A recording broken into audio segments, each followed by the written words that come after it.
Всем доброго времени суток. Эта сборка собиралась довольно-таки долго, а все из-за того, что комплектующие ехали целую вечность. То день распродаж, то Новый год, а потом и китайский Новый год, всякие черные пятницы и дни рождения Алиэкспресс. Короче, долго очень, и все же этот момент настал.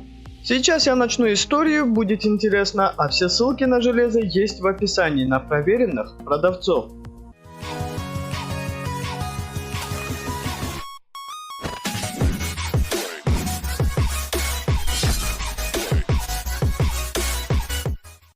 Обратился ко мне знакомый с просьбой собрать ему игровой компьютер для комфортной игры World of Tanks на максимальных настройках и Full HD.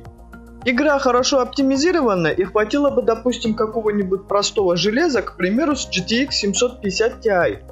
Но также была просьба, чтобы видеокарта была хорошая с запасом, так сказать, и оперативки с процессором тоже.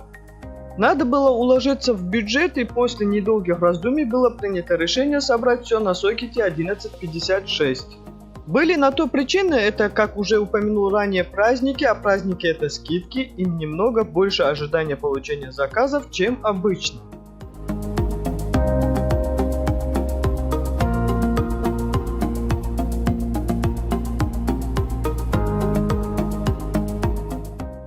В общем, материнскую плату заказал от Asus, модель P7H55MLE. Форм-фактор microATX, имеет на себе слоты.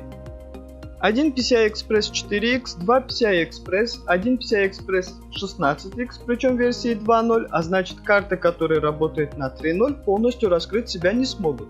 Потери составят 3,7%. По питанию 3+2, слотов под оперативную память 2 штуки, естественно на DDR3 в двухканале. И максимально держит частоту, которую держит процессор из-за технологии XMP. Из выходов располагает на себе 6 USB портов 2.0, 2 PS2, 1 DVI-D, 1 HDMI, 1 VGA и 1 COM порт, ну и 8-канальный звук.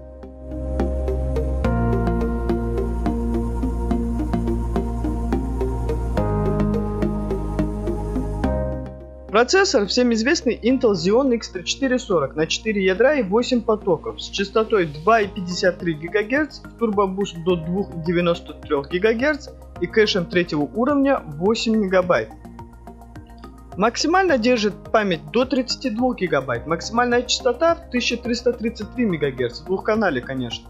Построен на 45-нанометровом техпроцессе с расчетной мощностью в 95 Вт.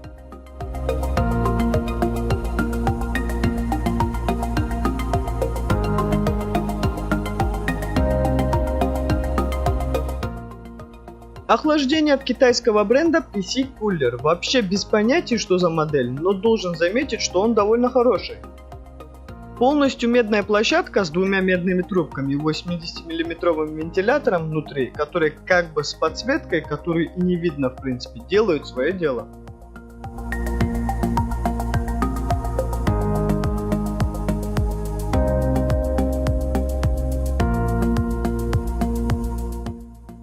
Оперативная память частый гость на моем канале от фирмы Veneda, тоже китайский бренд, и оперативки у них реально хорошие. Очень часто и долго заказываю именно у этой фирмы и полностью доволен и ценой, и качеством, и производительностью. Они с частотой в 1600 МГц будут работать на 1333 МГц, две планки по 4 ГБ, и каждая обошлась чуть больше 1000 рублей.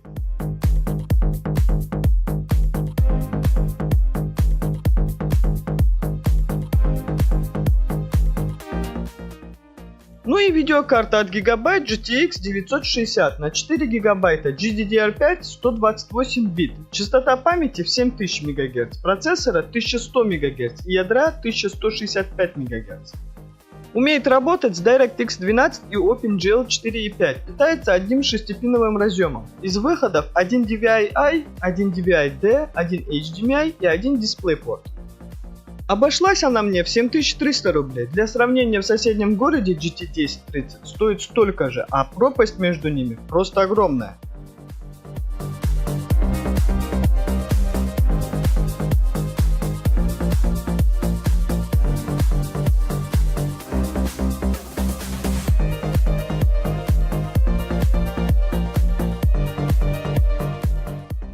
Хотя в принципе обошлась она еще дешевле, так как заказывал все через кэшбэк сервисы, на регистрации которых ссылки найдете в описании.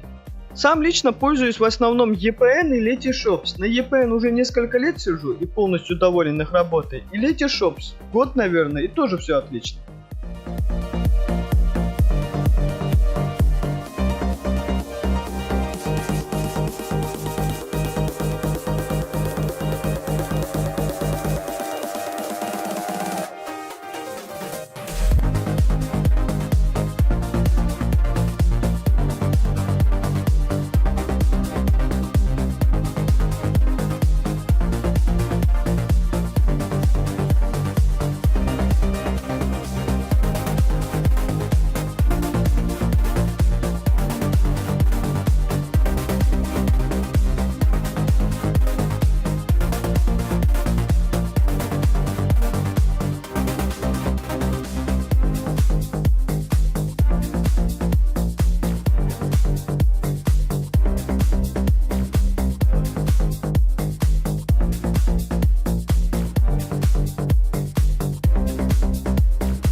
И после того, как все собрал в корпус, точнее как заменил на комплектующие на те, что были уже там, был огорчен.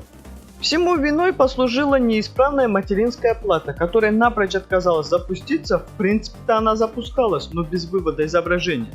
Подумал, может блок питания слабоват, так как он был на 350 Вт, но его замена так и не принесла положительного результата. Незамедлительно принял решение заказать другую, пока вел спор насчет этой, и решился таки заказать китайского бренда No Name. Второй раз заказываю такую материнку, а первый раз мне пришел брак и также отбил свои деньги. Не для этой сборки в первый раз, чтобы не было путаницы. В общем, продавец отправил заказ и стал писать, мол, отмените заказ, якобы материнка не прошла проверку и она не работает. Я и отменил заказ, но прошло уже несколько дней и отказ мой не был принят, так как материнка в тот же день была отправлена мне. Продавец предложил подождать, а точнее дождаться получения и уже после решить эту проблему каким-то другим путем, хотя и непонятно каким. А знакомый все еще ждет своих комплектующих, и поэтому ко всему этому пришлось заказать еще одну материнку, и на этот раз Asus P7 H55 MLX. Она почти такая же, как и первая от Asus, поэтому я рассказал о ней, и явных между ними отличий нет. Спор первый я выиграл, второй, тот что с китайским брендом, начал предлагать закрыть спор и $6 для компенсации, и то на PayPal. С чем я, естественно, не согласился, ибо это совсем наглость преднамеренно, ну или не специально отправить нерабочую вещь и еще отказаться вернуть мне мои деньги. Конечно же, AliExpress сразу приняли мои условия и выдвинули их за свои, после чего продавцу осталось принять их. И вот почему в начале выпуска я сказал, что оставлю ссылки на проверенных продавцов, так как попадаются и такие наглецы. В общем, собрал все обратно и снова нет запуска с Asus P7H55M LX, но после замены блока питания все заработало. Кстати, временно поставил от X-Gate на 450 Вт. Блок, конечно, он так себе, но вытянул это железо без проблем. Установил операционную систему на SSD накопитель, который был изначально тут от фирмы Kingston, наверное V300 на 120 ГБ. Для файлов и прочего хранилища есть также жесткий диск на 500 ГБ. Туда-то игры и установил, и вот что из этого получилось.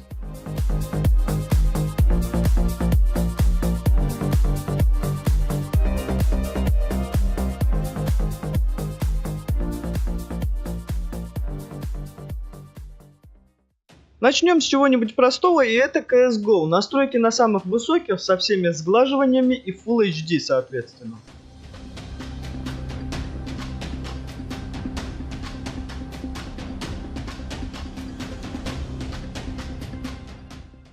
С вертикальной синхронизацией видны стабильные 60 кадров, без фризов, но при этом и процессор и видеокарта работают в половину своих возможностей. А вот если отключить синхронизацию, число кадров в основном 90-110 и ниже 80 я не замечал. При этом фризов также нет и нагрузка 80-90%.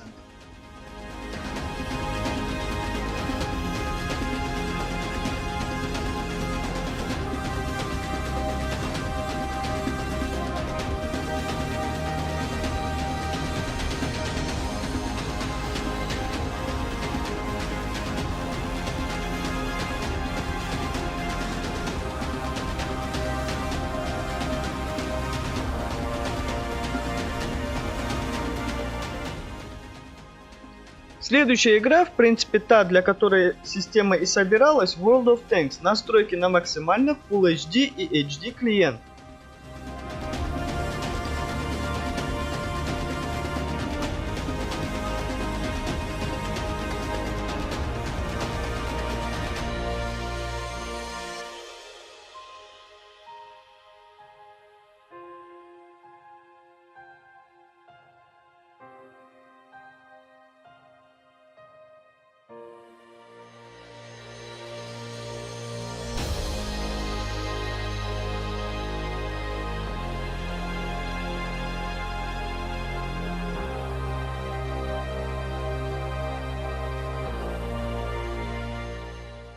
И игра выдает стабильные 60 кадров, без фризов, просадки ниже 50 не наблюдал, за редкими случаями в особо нагруженных сценах.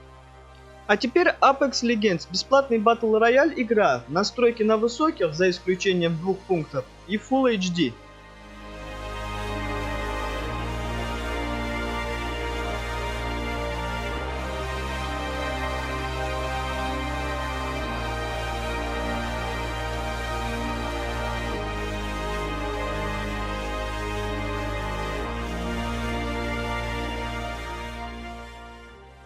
В основном видим стабильный FPS в 60 и более кадров с просадками до 50, без намеков на фризы, карта загружена на 99%, процессор на 70-80%.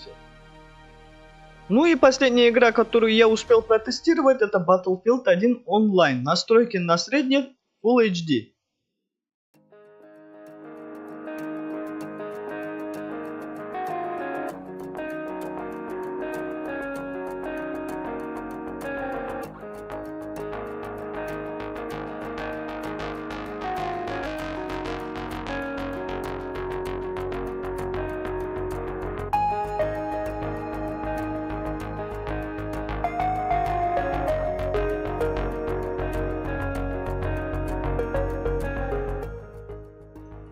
И видимо я так и не разобрался в настройках, потому что стопроцентной нагрузки на процессоры видеокарты нет, а FPS от 30 до 50 кадров. Результат должен быть лучше, и это однозначно. Я немного пробежался по настройкам, и в итоге ничего из этого не вышло. Писал все на свою карту захвата от SCAP, обзор на нее есть на канале, а ссылку на покупку оставлю в описании. Хотел еще протестировать в других играх, но банально не успел, так как попадал на праздники и надо было отдавать компьютер хозяину. В общем, как я, так и сам владелец компьютеров доволен сборкой, он оценил производительность и качество своей игры.